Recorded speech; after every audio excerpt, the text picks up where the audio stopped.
Hello everyone, I am Durgesh Joshi. Today we are discussing about chickenpox. Chickenpox क्या होता है और क्या इसके मेन रीजंस रहते हैं होने के, किस प्रकार से ये डिजीज हमारी बॉडी को इफेक्ट करती है और इस चिकनपॉक्स की वजह से हमारी बॉडी पे क्या क्या असर होते हैं, क्या क्या चेंजेस होते हैं, किस प्रकार से इस चिकनपॉक्स से बचा जा सकता है और ये मेनली किस एज को इफेक्ट करती है, इसके बारे में आज हम चर्चा करेंगे आपके साथ। चिकनपॉक्स जो है ये एक एक्यूट इन्फेक्शियस डिजीज है।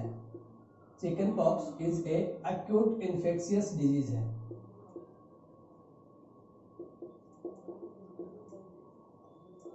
अचानक होने वाली, देखिए दो शब्द आते हैं, एक होता है एक्यूट, एक होता है क्रोनिक।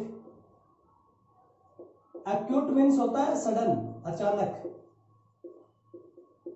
और क्रोनिक मीन्स होता है long terms.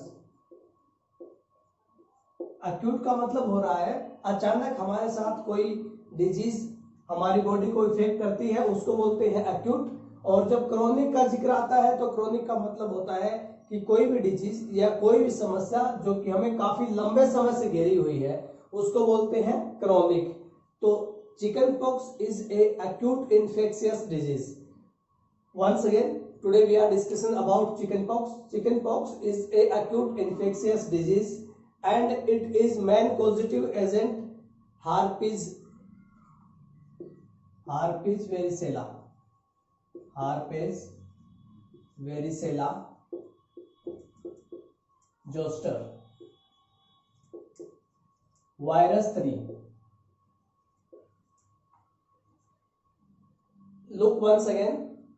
Chickenpox is an acute infectious disease and it is causative agent varicella zoster virus 3. That is very important for competitive exam. That is very important for chickenpox varicella zoster virus 3. कई बार exam में पूछा जाता है कि chickenpox होने का जो main positive agent है, जो पॉजिटिव रीजन है, वो क्या है। तो इसमें हम बात करें तो वेरिसेला जोस्टर वायरस 3। इस बात का भी आपको विशेष ध्यान रखना है कि वायरस 3 है। कई बार वायरस 1, वायरस 2, वायरस 3 भी दे सकते हैं वेरिसेला जोस्टर के साथ, वायरस 1, वायरस 2, वायरस 3, वायरस 4। लेकिन आपको ध्यान रखना है इसका मेन पॉजिटिव वायरस 3 ही है और यही रहेगा। इसके अलावा अगर हम बात करें वेरिसेला जोस्टर के बाद अगर हम बात करें तो ये होती क्या है। चिकनपॉक्स एपिडेमिक और इंडेमिक दोनों ही रूप में पाई जाती है, epidemic and endemic. Chickenpox is a find out in epidemic and endemic, ये दोनों ही रूप में पाई जाती है, एपिडेमिक और इंडेमिक। और एक चीज आपको विशेष ध्यान रखनी है, कई बार कॉम्पिटिटिव एग्जाम में ये क्वेश्चन पूछ लेता है कि चिकनपॉक्स मेनली किस ऑर्गन को इफेक्ट करती है, तो ये होगा हमारा चेस्ट। चेस्ट जो एरिया होता है, चेस्ट एरिया को सबसे ज्यादा इफेक्ट करती है। Located area of the chickenpox competitive exam की दृष्टि से काफी इंपॉर्टेंट है। Located area of the chickenpox that is called to chest area. एक चीज और मैं आपको बताना चाहता हूं, मेनली ये एक्जिला में भी होती है, एक्जिला में भी होती है, बट स्मॉल पॉक्स एक्जिला में नहीं होगा। एक शब्द यहाँ पे आता है small pox. Small pox axilla में नहीं होता है बट चिकन पॉक्स एक्जिला में होता है। इसके अलावा पाम की अगर हम बात करें तो चिकन पॉक्स पाम को इफेक्ट नहीं करेगी बिल्कुल भी। ये भी पूछ लेता है कई बार कि पाम, क्या चिकन पॉक्स पाम में होती है या नहीं होती है, तो पाम्स में चिकन पॉक्स नहीं होती है। ये बहुत ध्यान रखने की योग्य बातें हैं, आपके इन चीजों का विशेष ध्यान रखना है आपको। आई थिंक आपको समझ में आ गया होगा इतना कि चिकनपॉक्स एक एक्यूट इन्फेक्शियस डिजीज है और इसका positive agent हार्पिस varicella zoster virus 3 है और ये मेनली एपिडेमिक और एंडेमिक दोनों रूप में पाई जाती है। अब हम चर्चा करेंगे इसके साइन एंड सिम्टम्स की। साइन एंड सिम्टम्स की, जब चिकनपॉक्स किसी को हो गया तो क्या क्या साइन एंड सिम्टम्स रहेंगे। तो देखिए सबसे पहले हमने आपको पढ़ाया था जब चिकनपॉक्स हुआ तो क्या कारण बताया था, उसका रीजन था इन्फेक्शन। तो इन्फेक्शन इंडिकेट करता है किसको, फीवर को। अगर चिकन पॉक्स हो गया तो साइन सिम्टम में सबसे पहले हम लिखेंगे फीवर, इसके बाद रेसेज, बॉडी के ऊपर रेसेज हो जाएंगे, डिक्रीज एपेटाइट, इसके बाद हम बात करें तो lesions, lesions on the, mainly कहां पे होंगे, चेस्ट पर। देखिए अभी आपको मैंने समझाया था लेजन्स देखने को मिलेंगे, लेजन्स छोटे छोटे दाने नुमा होते हैं, ये कहां पे देखने को मिलेंगे, चेस्ट पर। इसके अलावा एक्जिला में, काफी इंपॉर्टेंट है ये, बट पाम में देखने को नहीं मिलेंगे। जो पाम्स है, पाम्स के अंदर not find out of the chicken pox lesions, काफी इंपॉर्टेंट है ये, इस चीज का आप ध्यान रखना। इसके अलावा हेडेक होगा, जब पेशेंट को फीवर हो गया, इन्फेक्शस डिजीज है तो फीवर होगा, फीवर की वजह से हेडेक होगा, रेसेज होगा, डिक्रीज एपेटाइट होगी, and lesions on the chest axilla, बहुत इंपॉर्टेंट है। इसके अलावा मेलेज होगा, काफी इंपॉर्टेंट चीज है, काफी ध्यान रखना है आपको इस बारे में। ये हो गए इसके साइन एंड सिम्टम्स।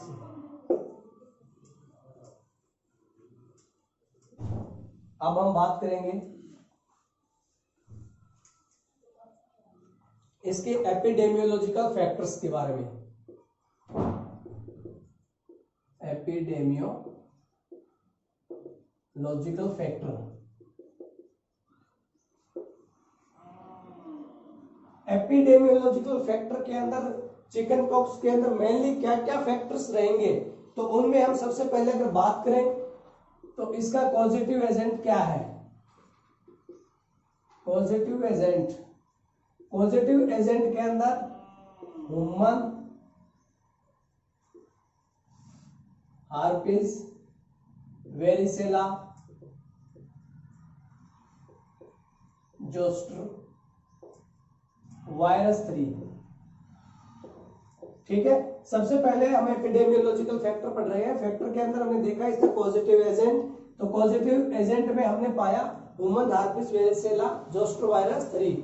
इसके अलावा अगर हम बात करें तो ये मेनली कहां इफेक्ट करता है, किसकी वजह से इफेक्ट होगा ये, तो nose, throat, skin. Nose throat को क्यों इफेक्ट करेगा, क्योंकि the reason of the nose and throat, इसका मेन कारण होगा वो होगा म्यूकस मेम्ब्रेन का। क्या कारण रहेगा, म्यूकस मेम्ब्रेन का। Mucus membrane nose and throat के अंदर पाया जाता है, जिसकी वजह से चिकन पॉक्स की संभावना ज्यादा बढ़ जाती है। अब स्किन में क्यों, क्योंकि स्किन में लेजेंस होगा, लेजेंस एंड रेसेज हो रहे हैं, इसकी वजह से ये चिकन पॉक्स होने के चांसेस स्किन की वजह से रहते हैं। अब अगर हम बात करें कि ये चिकन पॉक्स मेनली किस एज में होता है, अगर हम बात करें चिकन पॉक्स मेनली किस एज में होता है, तो एज इसकी होगी बिलो 10 इयर्स। 10 साल से कम के बच्चों में मोस्टली ये चीज पाई जाती है। कितने साल की, कई बार ये भी एग्जाम की दृष्टि से काफी इंपॉर्टेंट है कि जो मेन रीजन है चिकन पॉक्स होने का, वो मेनली कितने साल तक माना गया है, तो below the 10 years of the childrens, 10 साल से कम उम्र के बच्चों में चिकन पॉक्स होने के चांसेस रहते हैं। ये काफी इंपॉर्टेंट है। इसके अलावा अगर हम बात करें तो इसका पीरियड ऑफ इन्फेक्टिविटी, अब हम बात करें इसके पीरियड की, पीरियड ऑफ इन्फेक्टिविटी यानी जो इन्फेक्शन है ये कितने दिन तक मोस्टली एक्टिवेट रहता है, तो ये मोस्टली 1 से 2 दिन माना गया है, 1 से 2 दिन माना गया है। लेकिन इसके जो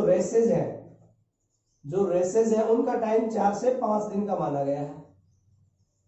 काफी इंपॉर्टेंट है, ध्यान रखें। Period of infectivity of the chicken pox 1 से 2 डेज तो होगा, इसमें मोस्टली फीवर आएगी। और जब 4 से 5 दिन की बात करें तो इसमें क्या चीज होगी, इसमें रेसेज होंगे, और यही एक मेन रीजन माना गया है चिकन पॉक्स का। अब हम बात करें इसके मोड ऑफ ट्रांसमिशन की, ये किस प्रकार से फैलता है चिकन पॉक्स।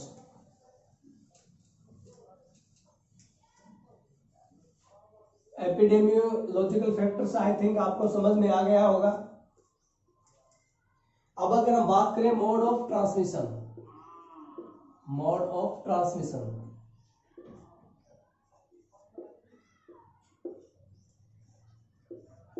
इसके फैलने के क्या क्या कारण हो सकते हैं।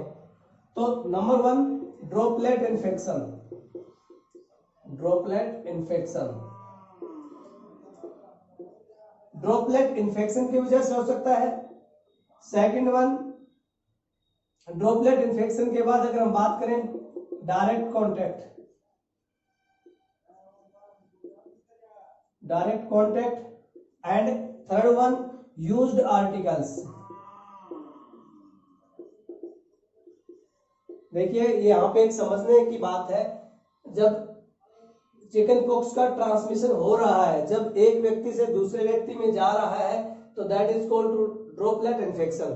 ड्रॉपलेट इन्फेक्शन की वजह से होगा डायरेक्ट कांटेक्ट। अगर कोई भी चिकन पॉक्स का पेशेंट है, उसके कांटेक्ट में अगर कोई, यहाँ पे मान लीजिए एक इन्फेक्टेड पर्सन है, ये इन्फेक्टेड पर्सन है, और इसके पास अगर कोई भी जनरल नॉर्मल व्यक्ति जाता है, ये एक नॉर्मल व्यक्ति माना है, ये नॉर्मल पर्सन, अगर इसके पास ये व्यक्ति यहाँ आता है या इसके कांटेक्ट में होता है, तो may be chances of the chicken pox that is called to direct contact. यहाँ पे ये हो गया डायरेक्ट कांटेक्ट इनका, ठीक है।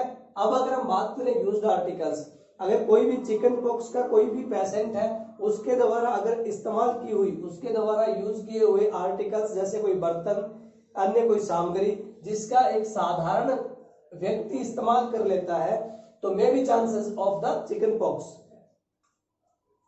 आई थिंक आपको समझ में आ गया होगा।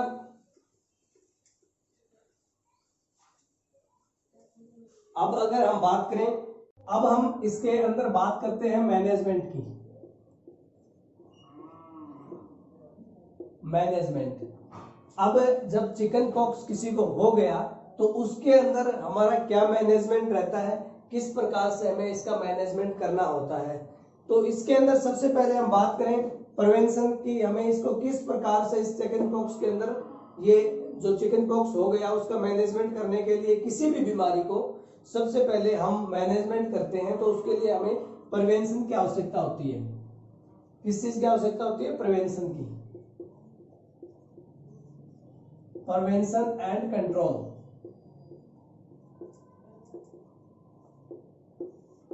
अगर हम बात करें मैनेजमेंट के अंदर, तो प्रिवेंशन एंड कंट्रोल, किस प्रकार से हम उसको रोकेंगे और किस प्रकार से हम इसको कंट्रोल कर पाएंगे, ये हम पढ़ रहे हैं मैनेजमेंट के अंदर।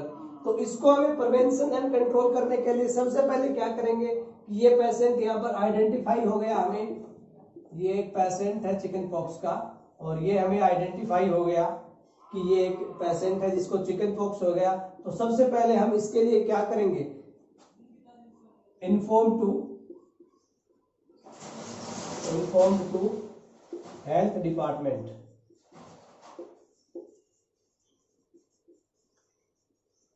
हेल्थ डिपार्टमेंट, सबसे पहले हमारा जो काम होगा चिकन पॉक्स के अंदर, वो होगा हमें हेल्थ डिपार्टमेंट को इंफॉर्मेशन देनी है, ठीक है। सेकंड थिंग, हम उसका करेंगे आइसोलेशन। इन्फॉर्म करने के तुरंत बाद हमें उस पेशेंट को क्या करना है, आइसोलेट करना है। आइसोलेट करने के लिए हमें उसको सब कुछ, उसका जो भी रहने का, खाने पीने का जितना भी सिस्टम रहेगा, वो सब कुछ डिसइंफेक्ट करना पड़ेगा, ठीक है। एंड थर्ड वन बात करें हम कि हमें उसके लिए वो क्या करना है, तो जो भी एरिया है या जो भी उसके द्वारा इस्तेमाल किया हुआ आर्टिकल्स है, ऑर्नामेंट्स है, या फिर जो कपड़े हैं, क्लॉथ्स हैं, तो उनको हम क्या करेंगे, डिसइंफेक्टेड करेंगे। डिसइंफेक्टेड ऑफ यूज्ड आर्टिकल्स, ठीक है। तो ये था हमारा आज का टॉपिक चिकन पॉक्स। मैंने आपको समझाया अच्छी तरह से, आई थिंक आप सबको समझ में आ गया होगा। और इसी प्रकार से आप हमारे साथ जुड़े रहिए, हम आपको लगातार हर विषय के ऊपर नए नए टॉपिक बताते रहेंगे। कॉम्पिटिटिव एग्जाम की दृष्टि से जो भी हमारे हेल्पर्स हैं उनकी मदद से हम आपको एक एक चीज के बारे में समझाते रहेंगे। आप सभी से निवेदन है कि आप हमारे चैनल को सब्सक्राइब करें, ज्यादा से ज्यादा लाइक करें, शेयर करें। थैंक यू, धन्यवाद। जय हिंद, जय भारत।